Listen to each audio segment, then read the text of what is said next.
올여름은 그리 덥지 않은 것 같았는데 9월 들어서 늦더위가 기승을 부리고 있습니다. 하지만 늦더위가 아무리 기승을 부린다 하더라도 가을의 문턱에 들어선 것을 되돌릴 수는 없겠지요. 그리고 내일 모레부터는 우리 자녀들이 2달가량의 여름 방학을 끝내고 학교로 돌아가게 됩니다. 한 학년씩 진급하여서 학교 생활을 시작하게 됩니다. 새 학기에도 우리 자녀들이 하나님의 은혜로 몸도 건강, 마음도 건강, 영혼도 건강하게 자라가며 세상의 학문을 잘 습득할 뿐만 아니라 지혜와 계시의 정신으로 하나님을 알아갈 수 있도록 기도하는 우리 모두가 되기를 바랍니다. 성도 여러분, 구체적으로 우리 자녀들이 어떻게 자라갔으면 좋겠습니까? 자녀들이 본받았으면 하는 롤 모델이 이 세상에 수없이 많이 있지요.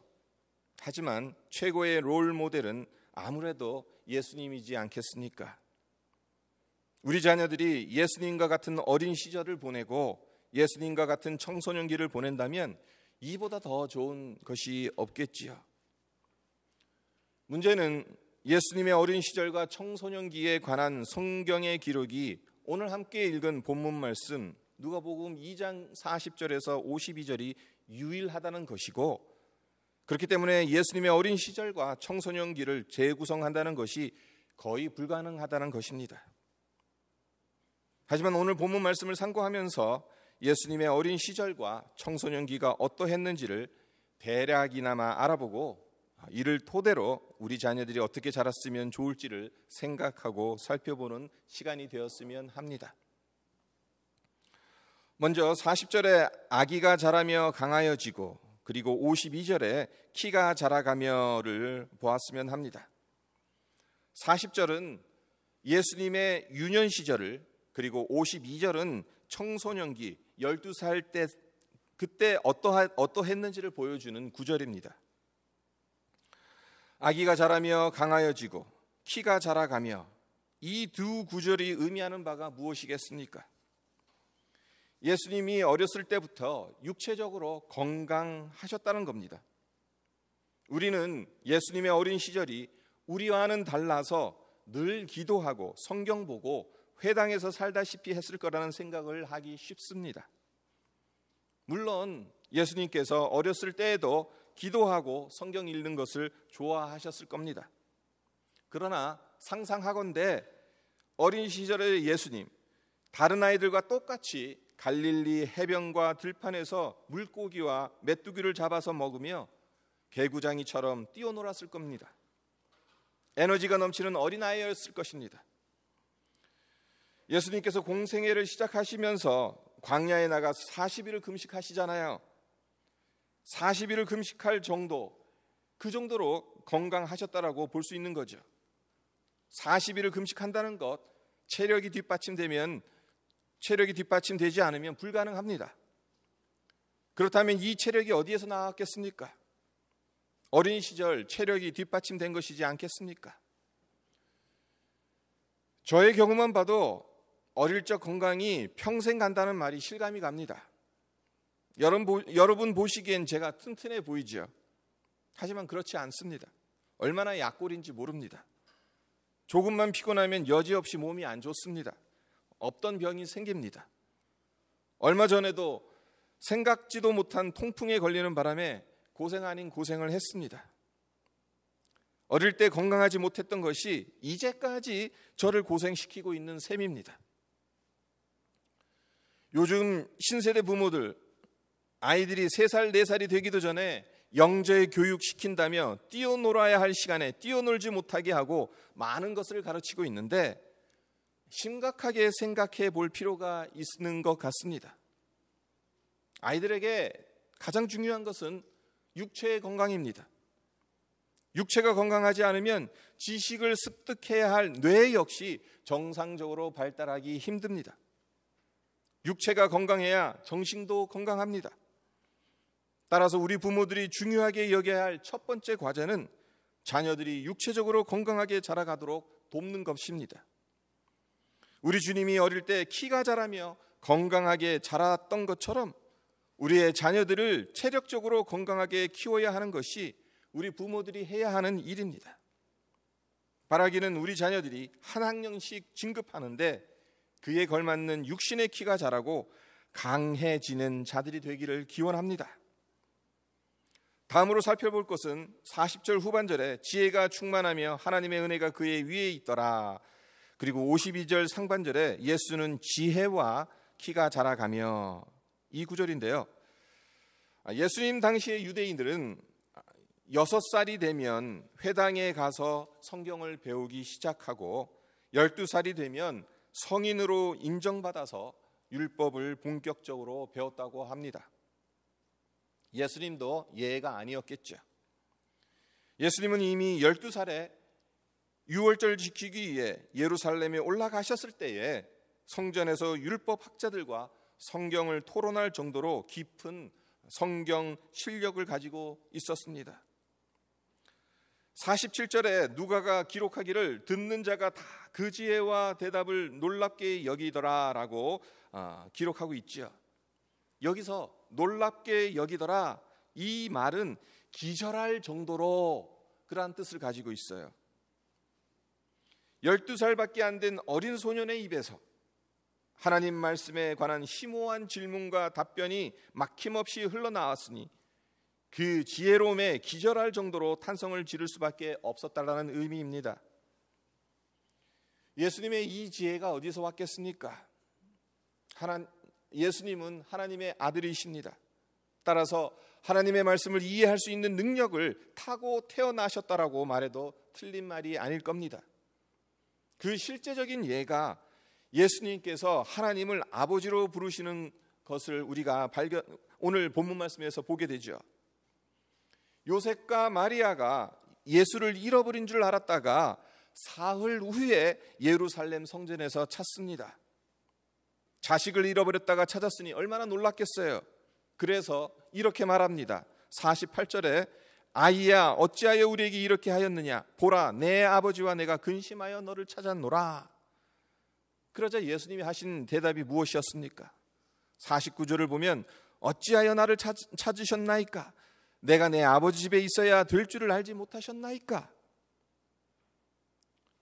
성경에 나오는 예수님의 첫 번째 말씀인데, 성경에 기록된 예수님의 첫 번째 말씀이 하나님을 아버지라고 부르고 있다는 겁니다. 하나님을 아버지로 부르는 것, 이것은 굉장히 충격적인 말입니다.